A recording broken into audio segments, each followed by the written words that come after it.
সম্মানিত দর্শক শ্রোতা, আসসালামু আলাইকুম। তাহেরি সাহেব অভিযোগ করেছেন যে নবীজির শানে বেয়াদবিমূলক কথা বলে শায়েখ আহমদুল্লাহ ঈমান হারিয়েছেন এবং তিনি বিদ্বেষপূর্ণ কথা বলেছেন, যেটা ধর্মদ্রোহিতার মধ্যে পড়ে, এরকমের তিনি বলেছেন।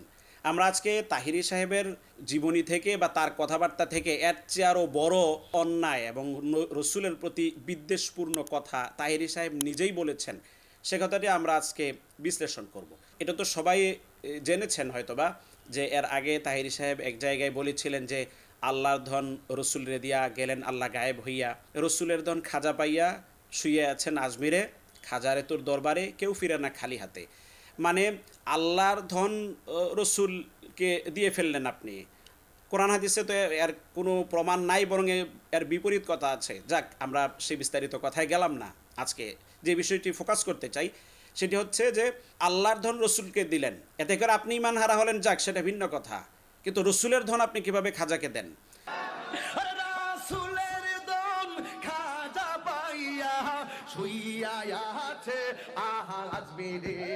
আপনি যদি রসুলের আশেক হয়ে থাকেন, রসুলের প্রেমিক হয়ে থাকেন, তাহলে তো আপনি রসুলের ধন খাজাকে দিতে পারেন না। আপনি যদি জানেনও যে খাজা রসুলের ধন পেয়ে গেছেন, বা খাজাও যদি আপনার কাছে বলে যে আমি রসুলের ধন পেয়ে গেছি, তাহলেও আপনি কিন্তু বলতে পারেন না, কারণ আপনি আশেক রসুলের।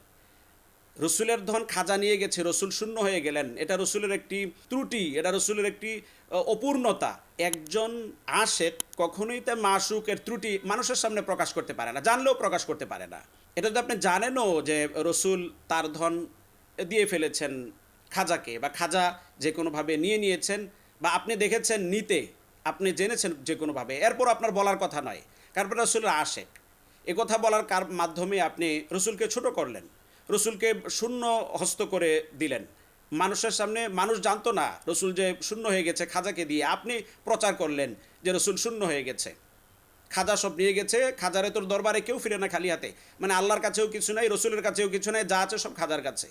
তো রসুলকে আপনি এখানে ছোট করলেন, আপনি রসুলের আশেক, রসুলের প্রেমিক আপনি, তাহলে আপনি রসুলের এই দোষটা কীভাবে আপনি বললেন? এটা তো জানলেও আপনার বলার কথা নয়। কাজেই কথা বলে আপনি কিন্তু রসুল বিদ্বেষী হয়ে গেলেন। রসুলের আশেক তো নয়, বরং এটা রসুলের প্রতি বিদ্বেষের শামিল, এটা ইসলাম বিদ্বেষের শামিল, মারাত্মক রকমের অন্যায়। তাছাড়া আপনি বলছেন যে শায়েখ আহমদুল্লাহ রসুলের সাথে এই বেয়াদবিমূলক কথা বলে তিনি ঈমান হারা হয়েছেন। শায়েখ আহমদুল্লাহ যদি ঈমান হারা হন, তিনি তো শুধু রসুলের ব্যাপারে বলে ঈমান হারা হয়েছেন, তাই না? আপনি তো আল্লাহর ব্যাপারে বলেছেন, রসুলের ব্যাপারে বলেছেন, তাহলে ঈমান হারা তো আপনি, ওনার আরও আগে ঈমান হারা আপনি নিজে হয়েছেন। যে ব্যক্তির নিজের ঈমান নাই, তিনি আবার আরেকজনের ঈমান আছে কি নাই এটা বলার নৈতিক অধিকার তো থাকার কথা নয়।